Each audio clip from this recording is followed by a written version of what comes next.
स्वागत है साथियों आप सभी का GS research academic YouTube channel पर। और आज हम लोग करेंगे पीजीटी का प्रैक्टिस सेट और ये होगा आपका सेट 4।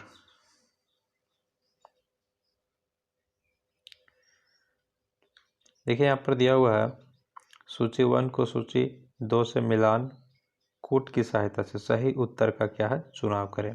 ठीक है, तो यहाँ पर देखिए कूट हम लोग मिलाएंगे निम्न पूरा पाषाण, मध्य पूरा पाषाण, उच्च पूरा पाषाण और मध्य पाषाण काल, और यहाँ कूट दिया हुआ है। तो सबसे पहले हम लोग ध्यान देते हैं, यहाँ पर देखिए कूट ये दिया हुआ है, इस तरह से 4 कूट दिया हुआ है, इसमें हमको आंसर करना है निम्न पूरा पाषाण काल। तो निम्न पूरा पाषाण काल से जो यहाँ पर संबंधित हो जाएगा ये हो जाएगा साथियों पल्वरम। क्या हो जाएगा? पल्वरम। तो यहाँ पर देख रहे हैं या तो ऑप्शन मेरा क्या हो जाएगा, बी होगा या फिर सी होगा। ठीक ना, तो यहाँ पर जो है ए का हो जाएगा पल्वरम और मध्यपुरा पाषाण, मध्यपुरा पाषाण काल नेवासा, मध्यपुरा पाषाण काल का संबंध कहाँ से हो जाएगा? नेवासा से हो जाएगा, मतलब इसका ये हो जाएगा। और आपका जो है निम्न पूरा पाषाण काल का हो जाएगा 3। तो यहाँ पर देख रहे हैं कि बी में है ऑप्शन नंबर 3 है, लेकिन बी में यहाँ 2 है। यहाँ देखिए सी में 3 और ये 4 है, इसलिए ऑप्शन सी के साथ चला जाएगा। ठीक है, उच्च पूरा पाषाण की बात करें साथियों तो ये हो जाएगा सिंहभूम। क्या हो जाएगा? सिंहभूम। और मध्य पाषाण काल की बात करें तो इसका हो जाएगा आपका टेरी समूह हो जाएगा। Right answer option number C के साथ चला जाएगा। यदि आप लोग चैनल पर नए हैं तो चैनल को सब्सक्राइब कर लीजिएगा और बेल आइकन को प्रेस कर लीजिएगा ताकि जितना भी प्रैक्टिस सेट कराया जाए उसका नोटिफिकेशन सबसे पहले आप तक पहुंचे।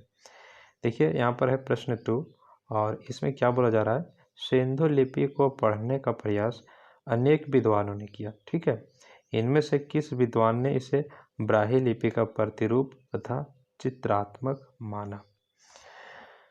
बात सही है साथियों कि सिंधु लिपि जो है पढ़ने का प्रयास जो है बहुत विद्वानों ने किया, सफलता तो किन्हीं को नहीं मिली। लेकिन यहाँ पर देखिए बोल रहा है कि किस विद्वान ने ब्राह्मी लिपि का प्रतिरूप तथा चित्रात्मक माना, तो ये आपका हंटर ने माना। किसने माना? हंटर में।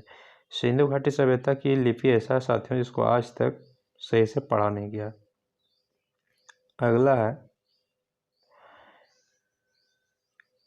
कौन सा कथन जो है गलत है? मार्टिन व्हीलर के अनुसार भारत की धरती पर नगरीय सभ्यता की तकनीक का आगमन मेसोपोटामिया से हुआ था, तो ये तो आपका सही है। अगला बनावली से मिट्टी का बना खिलौना, बनावली से याद रखिएगा मिट्टी का बना खिलौना मिला है का साज मिला है, ये भी सही है। सभा भवन सिंधु सभ्यता की सबसे बड़ी इमारत थी। ऑप्शन नंबर जो सी बोल रहा है साथियों, ये सभा भवन जो है सबसे बड़ी इमारत नहीं थी, ये आपका गलत है। मोहनजोदाड़ो से कब्रिस्तान का साज नहीं मिला है, मोहनजोदाड़ो से जो है कब्रिस्तान का साज जो है साथियों मिला, ये जो है नहीं मिला है। बात सही है क्योंकि ये कब्रिस्तान का साज आपका जो है हड़प्पा से मिला है, इसलिए ये भी सही है। तो यहाँ पर पूछ रहा था असित, इसलिए ऑप्शन नंबर सी हो जाएगा राइट आंसर। आप लोग कमेंट करके बताइएगा कि सबसे बड़ी इमारत क्या मिली थी। ठीक है, अगला देखिए क्वेश्चन नंबर 4 में बोला जा रहा है कौन सा युग्म सुमेलित नहीं है? कौन सा इसमें जो है सुमेलित नहीं है? हवन कुंड मोहनजोदाड़ो से मिला है, और लकड़ी की नालियाँ लोथल से, नहर का साज मालवन, या चांदी के मुकुट कोंट से। तो साथियों इसका जो हो जाएगा चांदी के मुकुट जो है कौंटेसी से, ये नहीं मिला था। ठीक है, तो ये आपका हो जाएगा राइट आंसर। अगला है अथर्ववेद में किस वर्ण को जो है बलिकृत किया गया है? अथर्ववेद में किस वर्ण को बलिकृत किया गया है? तो अथर्ववेद में जो है साथियों वैश्य को जो है बलिकृत किया गया है। किसको? वैश्य को, ध्यान देना है आपको। अगला है बगजकोई अभिलेख में किस देवता का उल्लेख नहीं था? बगजकोई अभिलेख में किस देवता का उल्लेख नहीं था? इंद्र का था साथियों, नाथ से क्या था, और यहाँ पर जो है वरुण का भी था, ये मरुत का नहीं था, तो ऑप्शन नंबर बी के साथ चला जाएगा राइट आंसर। अगला है किसका आरंभ उत्तर वैदिक काल में हुआ था? ऋग्वेद के 10वें मंडल में वर्ण विभाजन, नियोग प्रथा, राजा को गोमत कहा जाना या विदत के अस्तित्व का। तो साथियों ऋग्वेद के 10वें मंडल में जो है वर्ण विभाजन है, ये काफ़ी इम्पोर्टेंट प्रश्न है, ठीक है, ध्यान रखना है इसको। अगला प्रश्न है आपके साथ,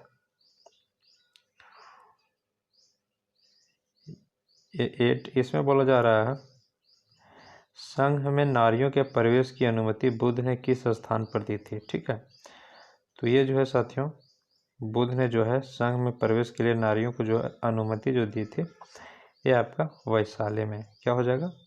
वैशाली हो जाएगा। अगला है किस बौद्ध संगीति को पंचशतीका कहा जाता है? पंचशतीका आपका प्रथम बौद्ध संगीति को कहा जाता है, ध्यान रखना है आप लोग को। अगला बौद्धों के अनुसार पवित्र दिशा कौन सी है? मतलब जो सबसे पवित्र है वो दिशा कौन सी है, ये पूछ रहा है। तो उनके अनुसार, बौद्धों के अनुसार दक्षिण को पवित्र माना गया, ठीक है। ऐसे हिंदू में उत्तर को, और ये उत्तर को जो है माना गया है, कहीं क्या पूर्व भी मिलता है, इसलिए कहना 100% पॉसिबल नहीं है। अगला है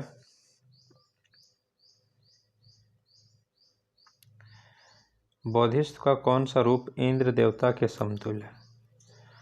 तो आप लोग को पता होगा ये बर्जपानी हो जाएगा, ऑप्शन नंबर सी हो जाएगा। महावीर की पहली शिष्या कौन थी? काफ़ी इम्पोर्टेंट प्रश्न है, नोट करिएगा इसको। महावीर की पहली शिष्या जो है साथियों ये कौन है?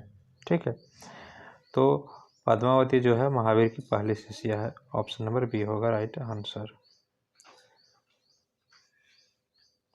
अगला है जैन मत की उत्पत्ति को किस वेद से जोड़ा गया है? तो जैन मत की उत्पत्ति को जो है साथियों आपका ऋग्वेद से जोड़ा गया। किससे? ऋग्वेद से जोड़ा गया, ध्यान रखना है जैन मत की उत्पत्ति को। अगला है साथियों प्रश्न नंबर 14, कौन सा वंश भारतीय इतिहास में पितृहंसा वंश के रूप में जाना जाता है? यह भी अच्छा प्रश्न है, रिपीटेड प्रश्न है। हर्यक वंश को, क्योंकि हर्यक वंश ऐसा था जो अपने पिता का हत्या करके सब गद्दी पर बैठ रहे थे, ठीक है, जैसे अजात शत्रु हो गया, उद्दीन हो गया। अगला प्रश्न 15, मौर्य काल का सर्वोत्कृष्ट शिल्प कौन सा है? तो मौर्य काल का जो है सर्वोत्कृष्ट शिल्प जो है साथियों प्रस्तर कला है, ऑप्शन नंबर सी हो जाएगा राइट आंसर। अगला हम लोग देखेंगे किस स्थल से अभी तक अशोक का एक भी शिलालेख नहीं प्राप्त हुआ? काफ़ी इंपॉर्टेंट प्रश्न है, इसको भी नोट कर लीजिएगा। किस स्थल से अभी तक जो है अशोक का एक भी शिलालेख प्राप्त नहीं हुआ है? ठीक है, कंधार से हुआ है, मास्की से भी हुआ है, मैसूर से हुआ है, पाटलिपुत्र हो जाएगा इसका राइट आंसर। एक भी शिलालेख नहीं प्राप्त हुआ है। अगला है मगध साम्राज्य का अंतिम विस्तार कलिंग विजय के रूप में था, इसकी शुरुआत किस विजय से हुई थी? ठीक है, मगध साम्राज्य का जो अंतिम विस्तार है साथियों ये आपका कलिंग विजय के रूप में था, और इसकी शुरुआत किस विजय से हुई है ये पूछा जा रहा है। तो इसकी शुरुआत साथियों अंग की वजह से हुआ है। कहाँ से? अंग की वजह से। अगला है मेगास्थनीज ने विस्तृत जानकारी दी। तो मेगास्थनीज जो था साथियों ये आपका नागरिक प्रशासन की विस्तृत जानकारी दी। किसने? मेगास्थनीज ने। मेगास्थनीज का फेमस बुक है इंडिका। अगला है रोम से व्यापार में सबसे ज़्यादा लाभ किस राज्य को होता था? रोम से व्यापार में सबसे ज़्यादा लाभ जो है किस राज्य को होता था ये पूछा जा रहा है। तो सबसे ज़्यादा रोम से सातवाहनों को हुआ है। किसको? सातवाहनों को। अगला है दोस्तों संस्कृत में लिखा सबसे प्राचीन लंबा लेख किस शासक का है? संस्कृत में जो है सबसे लंबा लेख, तो इसको ध्यान रखना है आपको, ये रुद्रामन फर्स्ट का है, ऑप्शन ये हो जाएगा सबसे लंबा लेख है। ठीक है, अगला है आपके सामने प्रश्न 21, भारत में पान उगाने की जानकारी किस देश से आई थी? ये भी अच्छा प्रश्न है, इंडोनेशिया से। ध्यान रखना है इंडोनेशिया से पान जो है उगाने की जानकारी आई थी। ठीक है, अगला है कौन कथन जो है आप लोग का साथियों गलत है। ठीक है, 22 पुष्यमित्र ने अश्वमेध यज्ञ जो है किया था, फर्स्ट बोल रहा है, ये तो राइट है। पुष्यमित्र ने सांची और भरहुत के स्तूपों का पुनः निर्माण कराया, सांची का भी और भरहुत के स्तूपों का पुनः निर्माण कराया, ये भी सही है। ज्येष्ठ को सिक्कों पर जेठ मित्र कहा गया है, ये भी आपका राइट है साथियों। तो बचा एक ही, ये भागभद्र के समय अयोध्या अभिलेख की रचना हुई, नहीं बिल्कुल नहीं, ऑप्शन डी हो जाएगा। मौर्योत्तर काल में भारतीय विज्ञान एवं ज्योतिष को सर्वाधिक किसने प्रभावित किया है। ठीक है, ये प्रश्न आपका है 23। मौर्योत्तर काल में भारतीय विज्ञान एवं ज्योतिष को सर्वाधिक किसने प्रभावित किया है। तो ये जो है साथियों आपका हो जाएगा यूनानियों ने। किसने? यूनानियों ने जो है मौर्योत्तर काल में भारतीय विज्ञान और ज्योतिष को जो है काफ़ी प्रभावित किया है। ठीक है, अगला प्रश्न है किस गुप्त शासक के विषय में यह प्रसिद्ध है कि उसके शासक पिता ने अपने जीवन काल में ही सत्ता उसे सौंप दी थी। ये भी इम्पोर्टेंट प्रश्न है, तो इसका राइट आंसर हो जाएगा समुद्रगुप्त में। ठीक है, अगला है साथियों कौन सा जो है सुमेलित नहीं है। 25 रत्नावली हर्षवर्धन, किराता जुर्नियम और हमिद मर्दन क्षेमेंद्र या रावण वध भट्टी। तो साथियों यहाँ पर ये हामी मर्दन क्षेमेंद्र संबंध नहीं है, ये सुमेलित नहीं है। अगला है गुप्त शासकों का राज चिन्ह क्या था। काफ़ी इंपॉर्टेंट प्रश्न। गुप्त शासकों का जो है राज चिन्ह गरुड़ था साथियों, ध्यान रखना है। अगला गुप्त गरुड़, ऐसे याद रखना है। ठीक है, ठीक से गुप्त गरुड़। अगला है पत्नी को भी पति की संपत्ति का अधिकार किस ग्रंथ में बताया गया है। तो ये याज्ञवल्क्य स्मृति में बताया गया है, पत्नी को भी पति के संपत्ति का अधिकार। अगला प्रश्न है तमिल भाषा लिपि के शिलालेख में श्रीलंका का क्या नाम है। तमिल भाषा अभिलेख में श्रीलंका का क्या नाम है। तो ये हो जाएगा आपका एटलम हो जाएगा। ठीक है, अगला है गुप्तोत्तर काल में किस वंश के शासकों द्वारा जनगणना करवाए जाने का प्रमाण है। गुप्तोत्तर मतलब गुप्त काल के बाद जो है कौन सा ऐसा वंश था साथियों जो जनगणना कराया था, ये पूछा जा रहा है। तो ये हो जाएगा पुष्यभूति वंश। पुष्यभूति वंश ने गुप्त काल के बाद जो है जनगणना करवाया था, इसका प्रमाण मिलता है किसने? पुष्यभूति वंश ने। अगला है साथियों प्रश्न 30 और इसमें देखिए बोला जा रहा है किसने ब्रह्मगुप्त की दो पुस्तकों ब्रह्म सिद्धांत और खंड खाद का अरबी में अनुवाद किया था। तो ये हो जाएगा आपका अलफजारी ने। किसने? अलफजारी ने। नेक्स्ट प्रश्न है हर्षवर्धन के समय किस स्थान को दान क्षेत्र के रूप में जाना गया। तो ये जो है साथियों इलाहाबाद जाना गया था। कौन? इलाहाबाद हर्षवर्धन के समय दान क्षेत्र के रूप में जाना गया है। अगला हम लोग देखते हैं प्रश्न 32।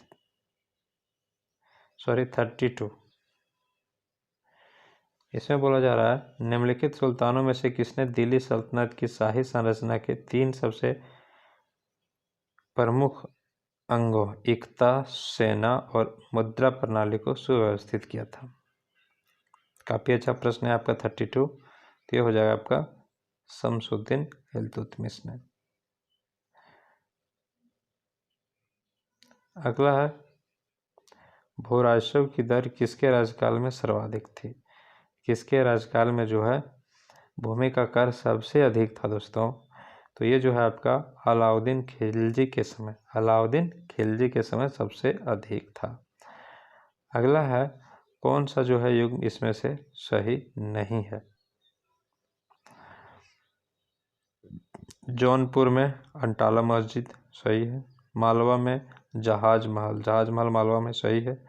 अजमेर में कुवत उल इस्लाम, बिल्कुल नहीं। और गुलबर्गा में जामा मस्जिद, ये भी सही है। ऑप्शन यहाँ सी हो जाएगा, गलत है। इसमें बोल रहा है कौन से जो है अष्टप्रधान व्यवस्था में अमात्य के कार्यों का सही व्यंजक है। तो ये आपका हो जाएगा दोस्तों इसमें वित्त मंत्री। ठीक है, वित्त मंत्री जो है अष्टप्रधान में अमात्य के कार्यों का सही व्यंजक है। शिवाजी के समय जो अष्टप्रधान व्यवस्था था। अगला है 1857 के विद्रोह के निम्नलिखित नायकों में से किसने अपने प्रतिनिधि अजीमुल्ला को विदेशों में भेजा था। तो ये हो जाएगा आपका नाना साहब ने। नाना साहब ने अपने प्रतिनिधि जो था अजीमुल्ला को विदेशों में भेजा था। ठीक है, अगला है आपका प्रश्न 37।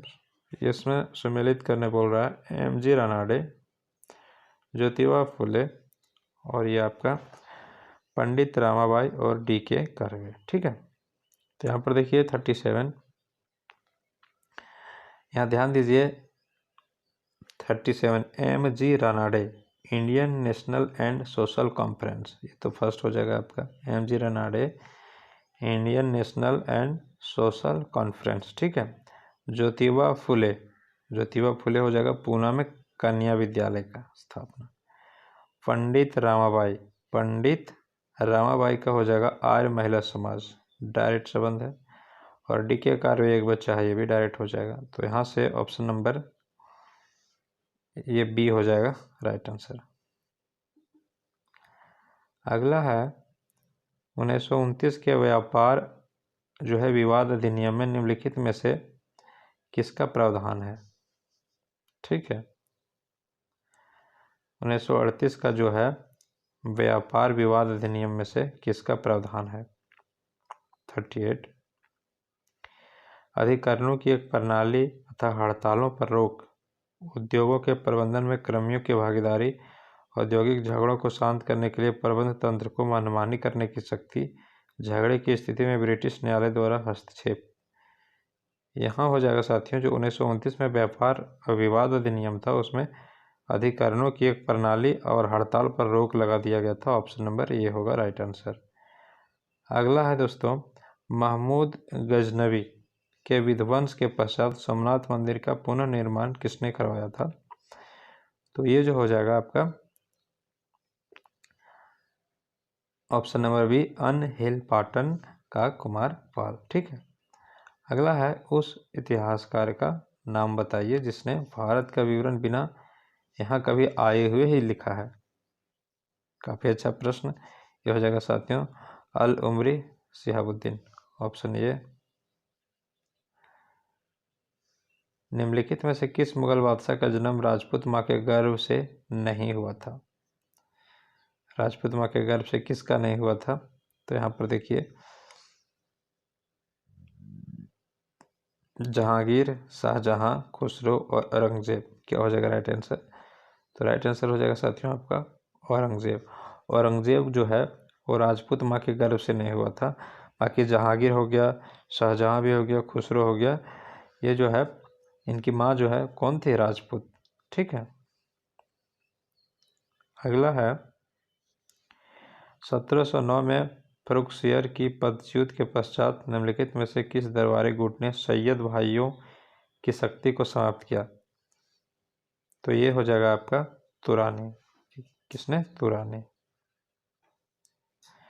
निम्नलिखित भारतीय शासकों में कौन सर्वप्रथम सहायक संधि में सम्मिलित हुआ था। सहायक संधि में जो हुआ था निजाम अली हुआ था। ऑप्शन सी होगा राइट आंसर। अगला है 1857 के पश्चात परिवर्तित स्थिति में ब्रिटिश सेना के विषय में निम्नलिखित में से कौन सी बात सही नहीं है। 44 यूपी के ब्राह्मणों को बढ़ावा दिया गया, उच्च पद पर यूरोपीय ही बने रहे, ये आपके गलत हो जाएगा। ऑप्शन बी ये था साथियों ऑप्शन डी। अगला है निम्नलिखित युगों में से कौन सा गलत सम्मिलित है। ठीक है, lord Chelmsford, lord Ripon, lord Lytton और लॉर्ड कर्जन के बारे में बोला गया है। 46 लॉर्ड चैम्सफोर्ड रॉलेट एक्ट सही हो जाएगा। लॉर्ड रिपन फैक्ट्री अधिनियम और लॉर्ड लिटन भारतीय विश्वविद्यालय अधिनियम, ये आपका गलत है।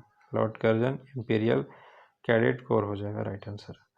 अगला है ऑप्शन सी हो जाएगा उसका राइट आंसर। नेक्स्ट है भारतीय राष्ट्रीय कांग्रेस के प्रति ब्रिटिश सरकार का रुख कांग्रेस के किस अधिवेशन से सख्त होने लगा था? ठीक है, तो ये हो जाएगा आपका इलाहाबाद अधिवेशन 1888 से। नेक्स्ट है फरवरी 1905 में इंडियन रूल सोसाइटी की स्थापना किसने की थी? काफ़ी इंपॉर्टेंट प्रश्न, श्यामजी कृष्ण वर्मा ने। अगला है अंतरजातीय एवं विधवा पुनर्विवाह से संबंधित 1872 का अधिनियम क्या कहलाता है? तो ये जो है साथियों आप लोग का ब्रह्म मैरिज एक्ट कहलाता है। 1872 का अधिनियम विधवा पुनर्विवाह से संबंधित और ये